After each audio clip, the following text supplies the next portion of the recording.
14 na mga magagandang dilag mula sa iba't ibang barangay ng Cotabato City ang maglalaban-laban para sa titulong mutya ng Cotabato 2025.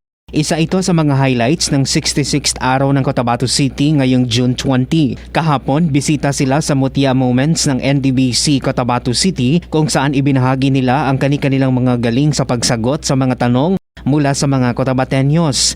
Nagbahagi din sila ng kani-kanilang mga advokasya na karamihan ay nakatuon sa women empowerment, cultural awareness and sensitivity, personal growth at iba pa. Ngayong June 13, Biyernes, gagawin ang Talent Night sa RVM College Gymnasium, habang sa June 19 naman, Huwebes, gagawin ang Coronation Night sa Cotabato State University Gymnasium. Kinumpirma naman ni City Tourism Officer Aini Arumpak na bisita sa Coronation Night si Miss Universe 2018 Catriona Gray. Inibitahan din ni Arumpak ang lahat na makiisa sa mga aktibidad sa selebrasyon sa Araw ng Cotabato. Mark Anthony Taico, NDBC Bida Balita.